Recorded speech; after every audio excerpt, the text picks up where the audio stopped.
এই কোরআন আল্লাহ তাআলা আমাদেরকে শুধু তেলাওয়াত করতে পাঠান নাই। আমাদের অভ্যাস হয়েছে যে খালি তেলাওয়াত করি, মুখস্থ করি। আমি যদি এখন জিজ্ঞেস করি যে আপনারা কোরআন বুঝে পড়তে পারেন কয়জন, হাত তোলেন। যদি বলি হাত কি কম বেশি উঠবে না কম উঠবে? সেই জন্য হাত উঠাইতে বললাম না। এটা আমাদের জন্য কপাল পোড়ার লক্ষণ। কি পোড়ার লক্ষণ? বিশ্বাস করুন ভাই, কোরআন শরীফ তাবিজ লেখার জন্য আসে নাই। কোরআন শরীফ ঝুলে ঝুলে আপনি পড়বেন এই জন্য আসে নাই। কোরআন আসছে তেলাওয়াত করবেন, বুঝবেন, আমল করবেন। হাদিস শরীফে এসেছে কোন সাহাবীর এক একটা সূরা শেষ করতে বছরের পর বছর চলে যেত। কারণ কি?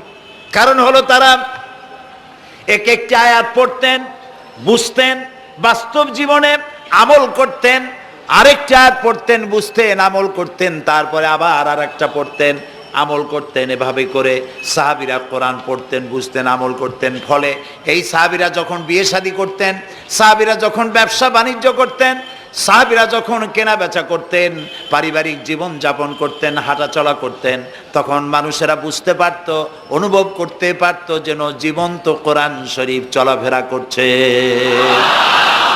কোরআন যাদের কাছে তাদের আমলের মধ্যে পরিবর্তন আসতে হবে। তো এরকম একটা বৈপ্লবিক কিতাব যাদের কাছে, তাদের তো আমলের মধ্যে পরিবর্তন আসবে। কি পরিবর্তন আসবে? এরা যদি ব্যবসায়ী হয় ওজনে কম দেবে না। সুবহানাল্লাহ কবেন না?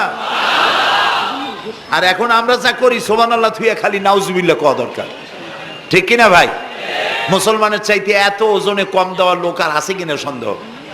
ওজনে দেবে কম, খাদ্যে দেবে ভেজাল, সাক্ষী দেবে তো মিথ্যা সাক্ষী দেবে, ওয়াদা খেলাপ করবে, আমানতের খেয়ানত করবে, এরপরে ধার করবে, টাকা শোধ করবে না। ছেলে দিয়ে বলো আব্বা বাড়ি নেই।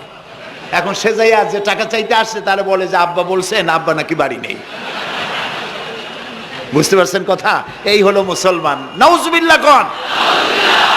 এই জন্য আল্লাহ তাআলা নবী বলেছেন ওয়ামান আমেলা বিহি উজেরা, যে ব্যক্তি কোরআন পড়বে, আমল করবে, আল্লাহ তাকে পুরস্কার দিবেন। কোথায় কোথায় দেবেন কোন তো? দুই জায়গায় দেবে, ইহকালেও দেবে, পরকালেও দিবে। দুনিয়ার পুরস্কারটা কি? দুনিয়ার পুরস্কারটা হলো যে চিন্তা থাকবে না, আর কোনো ভয়ও থাকবে না। ভয় থাকবে না কিসের?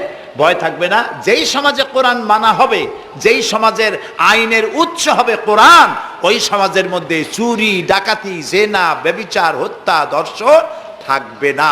কাজী ভীতিশূন্য, সমৃদ্ধিপূর্ণ, নিরাপত্তাপূর্ণ একটি সুন্দর সমাজ উপহার দেবে এই কোরআন। সুবহানাল্লাহ।